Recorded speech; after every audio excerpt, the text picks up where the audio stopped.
I won't tell you what I went to do. No, I'm kidding. He said it right before we went off.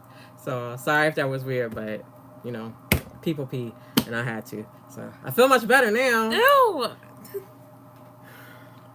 I changed your diapers. So. Okay, guys. All right, so welcome back as people come back. Hopefully you do. Hopefully we didn't lose you forever, but if we did, I understand. You were with us for like an hour, so that's cool. Thank you. We're gonna pick it back up, and let's see. We have after Ragavi had left, whether Devin called Miss Clabell or not remains to be seen. Then we have another close up on Mark laying on the sofa, reintegrating or journeying. That's what I keep doing. That I'm so sorry. And I never do this. I'm not a touchy feely person, but right here beside me, I'm like, ooh, you know, I'm Cynthia Erivo. That means you're Oh Ariana my gosh! Grande. Hold on, let me just. I hold my finger. Sorry, y'all. It was silly. But then we go to another. I don't know if we should call these flashbacks or memories or what, but we see the past of Gemma filling out. We recognize. Did you recognize that card when they showed it? Oh, you don't. Do you? I remember watching a video and some guy said it was like one of the cards Dylan stole. Mm-hmm. Is that what he said? Yeah. Do you remember the first time they had the OTC, the overtime contingency, when Annie Dillon woke up in his closet and the kid ran on him, my daddy? The reason Mr. Milchek even did that was because Dillon, the first time the MDR got together with Optics and Design and met them and met there was more people, Dylan went to the back of the room and he saw these cards and he grabbed one of these cards and put it in his pocket. And it went home. You wouldn't thought that it would be able to go home because the code detectors and the stuff in the elevator, but he took it with him home. And so it must have alerted something, and Mr. Milchick was like, yo, we need that card.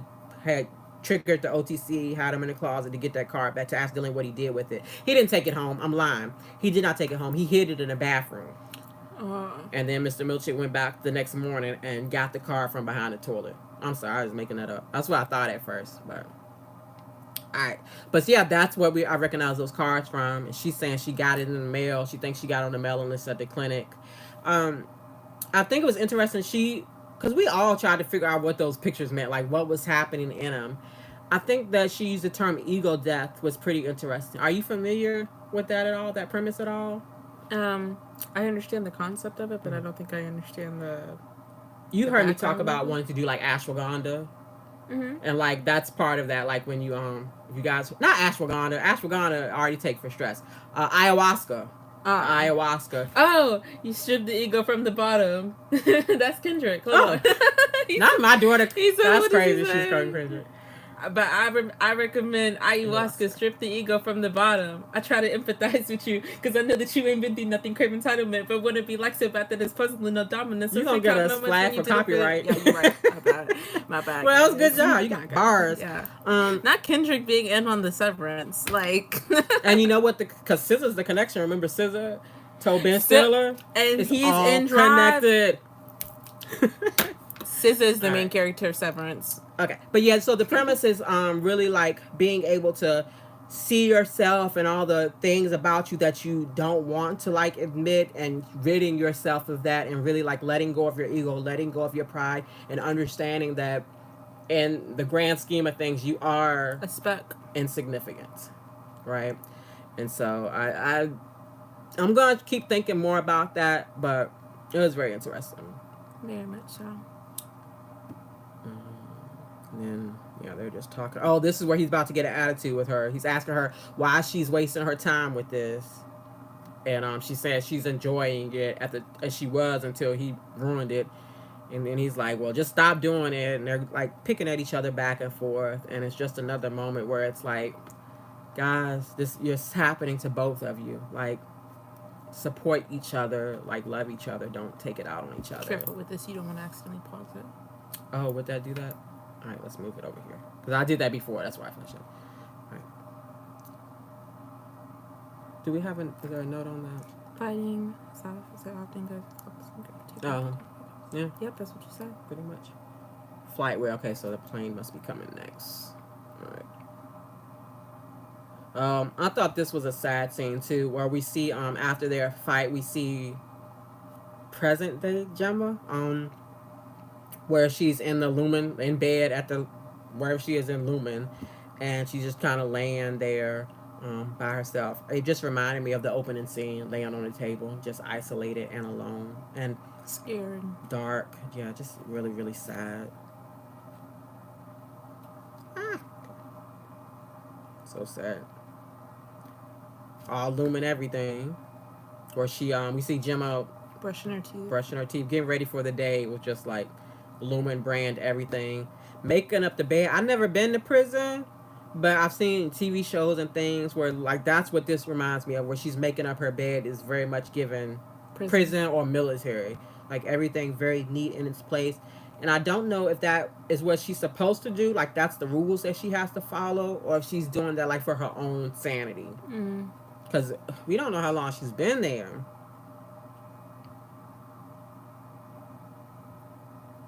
All right. And then the next scene goes to the I don't know if we saw what room that is, but we see her on the plane. I do this so much, y'all. Like every video, like every 10 seconds. I don't talk like this in real life, but for some reason here, I just be like, and so you know. I can't even see your fingers. All right. We see her in the plane, where it's like crashing, and then that just goes back to them having your severed any doing things that you don't want to do or too afraid to do, like having the babies, like flying. Like I'm afraid. I'm not afraid of flying. I'm not afraid of flying. I have a healthy respect for gravity and what gravity does, and it's this every time. What goes up must come down. So I don't mess with planes. So I still don't know if I would get severed like that to do that, but I'm sure that people definitely would. What kills me is like, why does every era, like every room they have her in, it's the dressing up, it's the different hair, it's like different decades. It makes it what's already gross feel even grosser to me.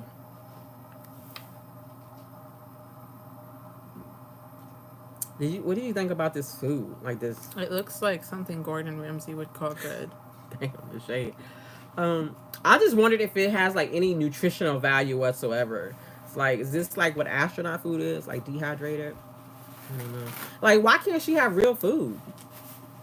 That's a good question. And then we see the doctor, the doctor, and I won't sit on my hand. The doctor in the Christmas sweater downstairs with the twin. I want to do it every time. With the twins talking to Mr. Drummond, and this is where he's saying that like he likes her, and he's saying she broke your fingers. And we see Gemma back. I don't know if it's Gemma at this point. Yeah, that's Gemma. But I don't know. Both versions of them would be miserable at this point. No, because she doesn't become the other version until she's in the room. So it's Gemma miserable going into the Christmas room. Oh, you know what it is? When she put that ring on her hand, it's because she knows that room, that outfit means a sore hand. Just like the same with the dentist. Other than the gymnastics room, yeah, this was the one that disturbed me the most. When he says "I love you" and tells her to say it back, ugh. And then he's talking to her like a husband, with like wife, calling her sweetheart. Yeah, and that's when the grouter is for the she has to do the thank you notes for. And then when they widen out on that room, you see lots of things like appliances that we're assuming were like Christmas gifts that she wrote thank you notes for everything in that room. Yeah, it's all like vacuum cleaners. Flat. Yeah, it's nothing that's like. Not saying you couldn't get that stuff for Christmas, but it's very much like Lumini stuff that was probably made in O&D. It's like props. Oh, I'm just looking at it.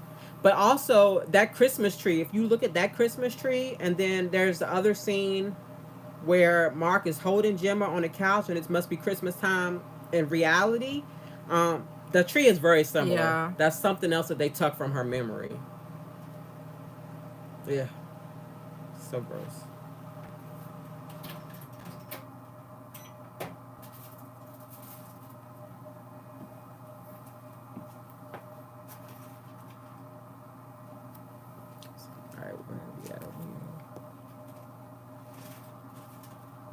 Oh, and it's just the the Christmas tree and the degrouter, all of those things just was another reminder that like they've been watching her for a long time.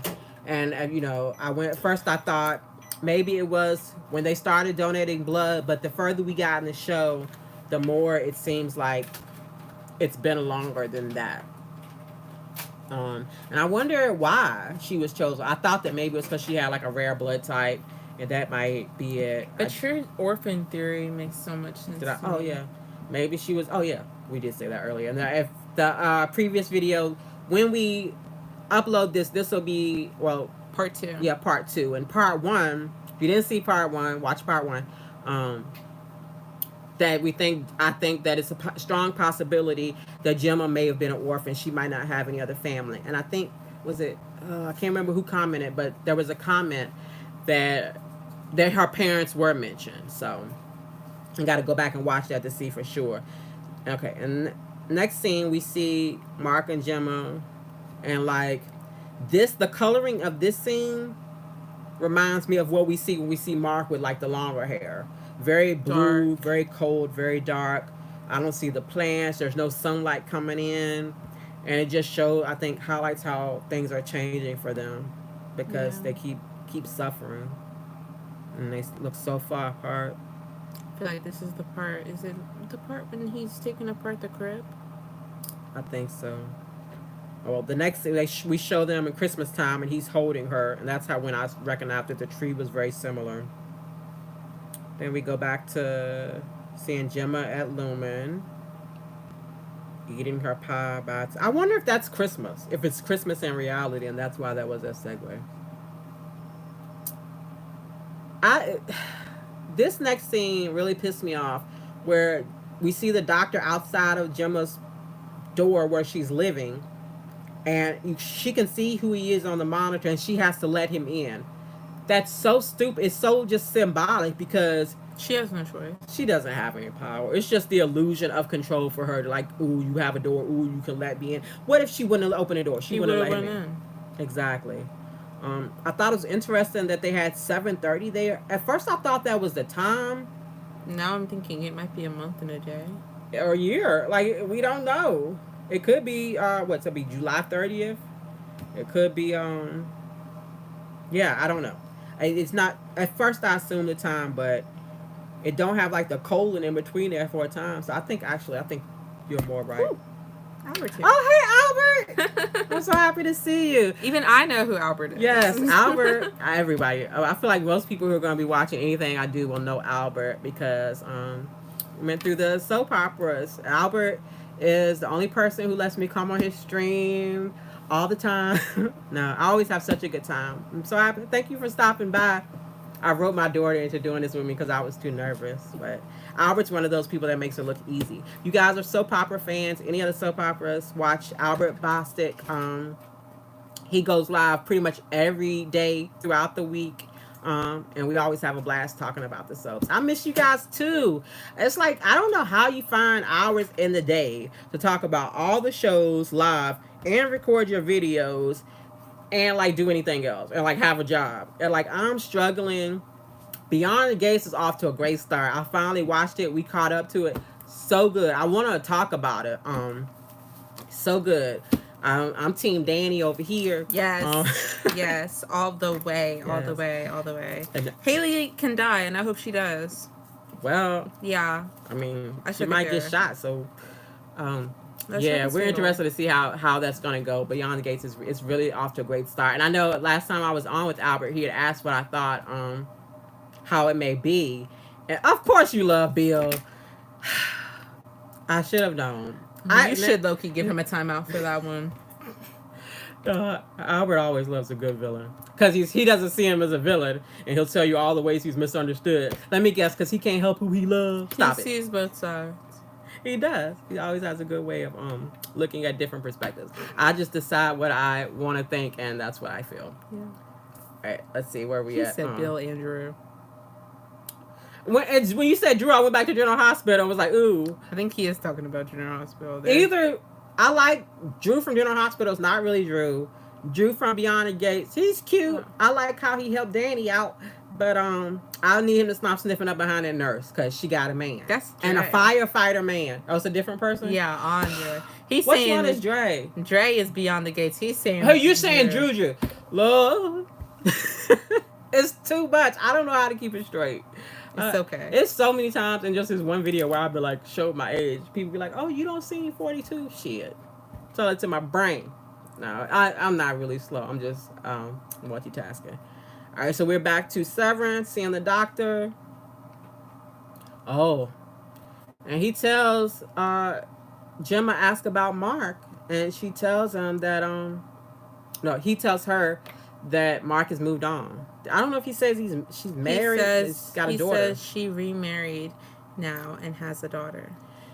And so, and I think I said this before, it really makes me wonder if we are not seeing things in order. And that, like, what if this moment in time happening between the doctor, I just want to do this every time, through the doctor and Gemma, if at this point in time we haven't met this Mark yet, if that, maybe that version of Mark has moved on. Maybe he does have a daughter. I also wonder if at some point they're going to, like, try to prove it to Gemma and show Gemma, like, a real picture of Mark with the baby, and it be Devin's baby, because she's a girl. But it's so messed up. But if Mark has married, who does he marry? Yeah. Helena? Wow, that would be crazy. But I can see him doing it if she was pregnant. We'll see. It's so confusing. I hope he's just lying. That would be the simplest thing. I hope he's just lying, but, you know, this show isn't very simple. We're on 53. It's just, what is 53? Oh, okay. But before that, when the doctor tells her you've been gone a long time. How long? And then this is when another thing when he's gross. You too, Albert. She knows you, Albert. I feel like I already know. You know, as often as I watch you, she's very familiar. But then we see the doctor adding to the level of grossness, where she's, asking about Mark, and it's very clear that she wants to go home to her husband. She does love him, and the doctor is like, well, maybe you've moved on too, Gemma. Maybe you felt things that Mark never made you feel. What do you think in those rooms? That's when Gemma was like, you know what, I'm done. She picked up the chair when he turned his back and starts looking through the book, which is the book that she was reading the first time she met Mark. Yes.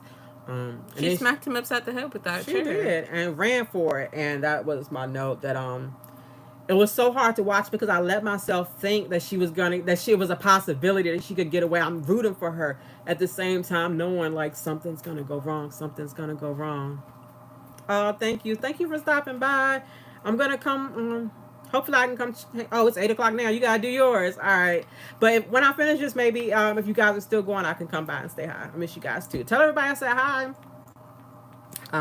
So yeah, we knew Gemma wasn't gonna get away. She did her best, and the worst part though is, when she got in the elevator, it was like, fuck. Yeah. Like, she's not even Gemma no more. She Miss Casey now. Exactly.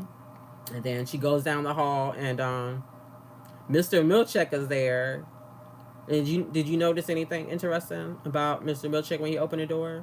I noticed what you noticed. I was giving it to you. Thank you. I was gonna let you have it.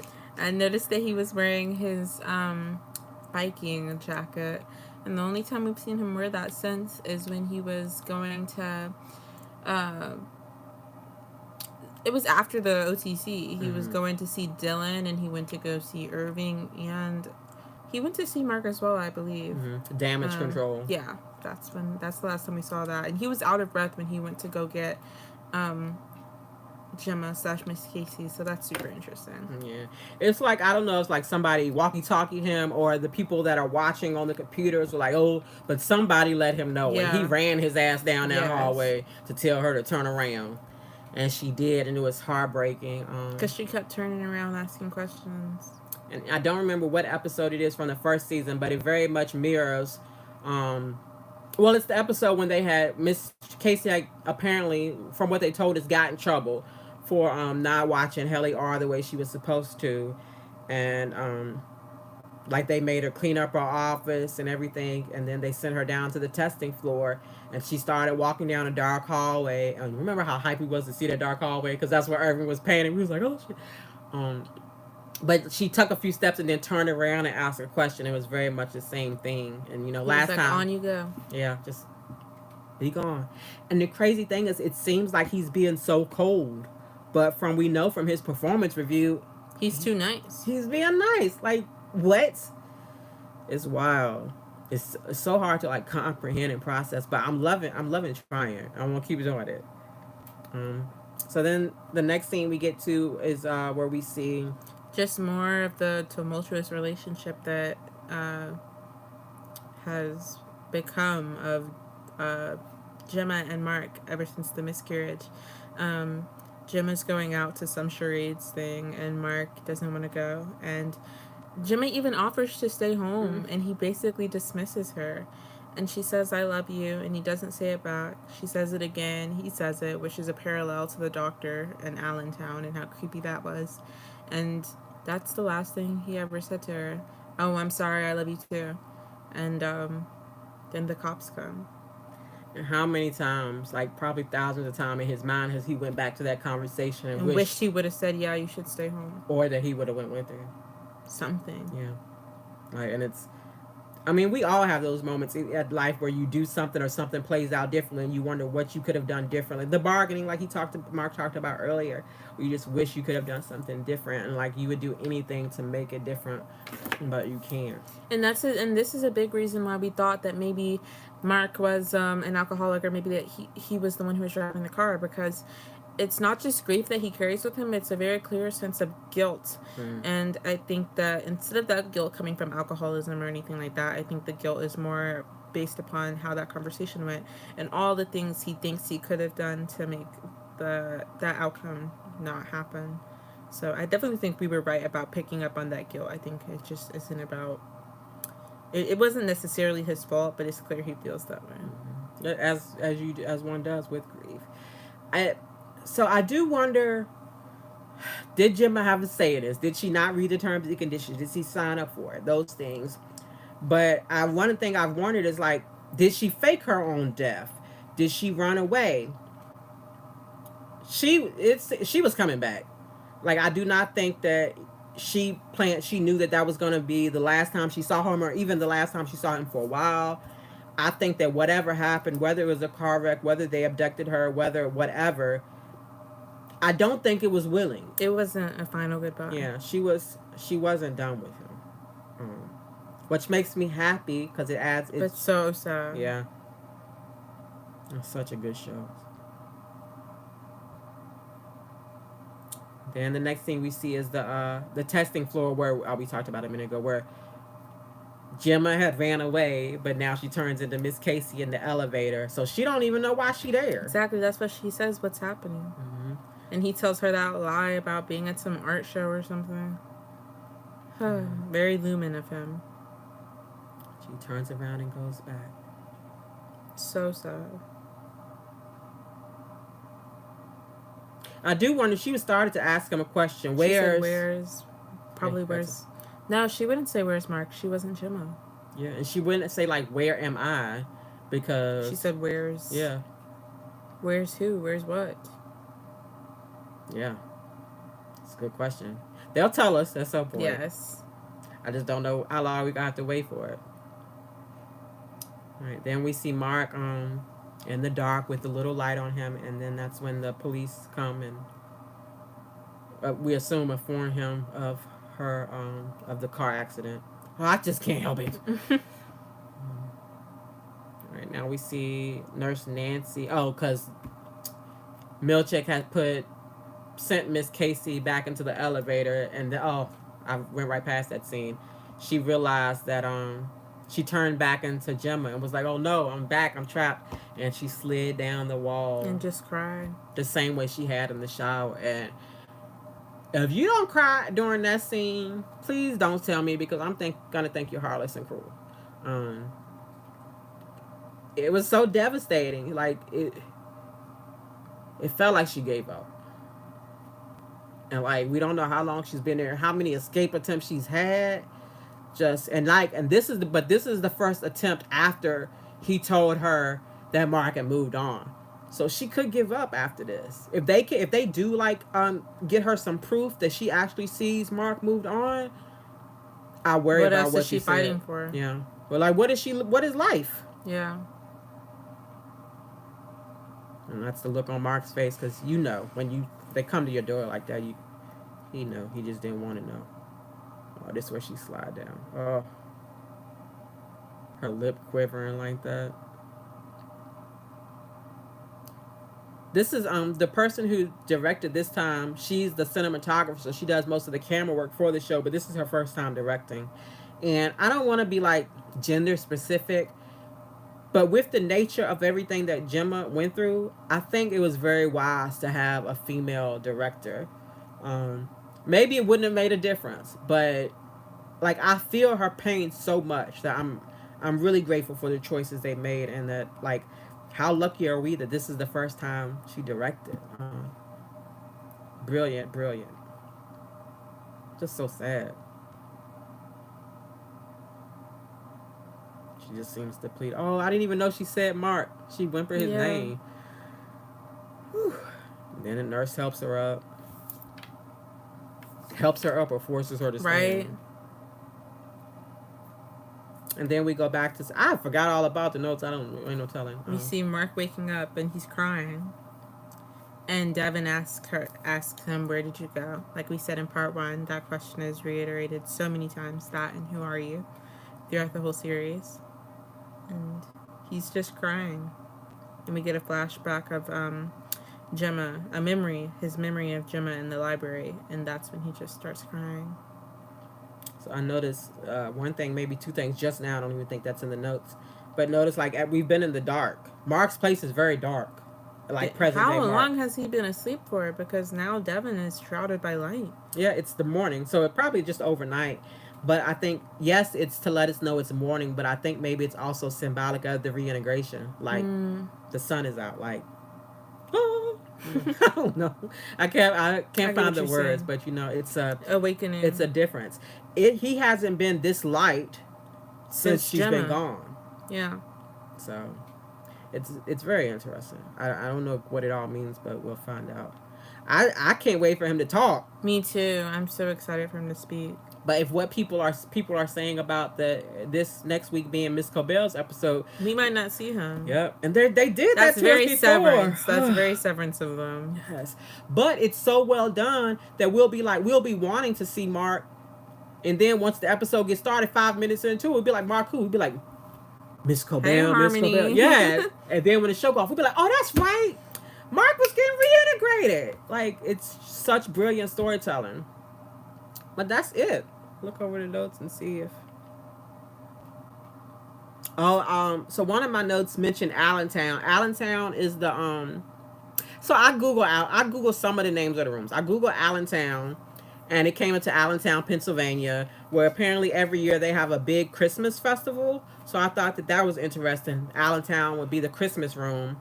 But then also that if you guys remember for the first season, when they're training Helly and trying to letting her know how to do the numbers and things, and Dylan is talking about the perks that you get, that all he earned because he's the best.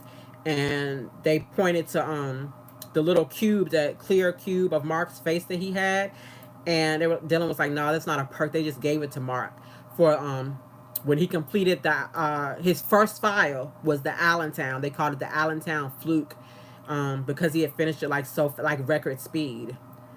So I know there's something here. Like, that room caused her a lot of pain, and he was able to get through it fast. I don't know if that's because like they shared trauma, and so he was able to. I don't know. I know that when we do know, it'll make sense, and those pieces will come together. But we're missing a couple of pieces, or maybe my brain just can't think that far. Maybe one of you, somebody watching this can, or somebody else has figured it out, and then let me know. Let's see. We're done with the show, but since we were just talking, I wanted to look over at notes and make sure there's nothing else we wanted to say to be able to say we said it.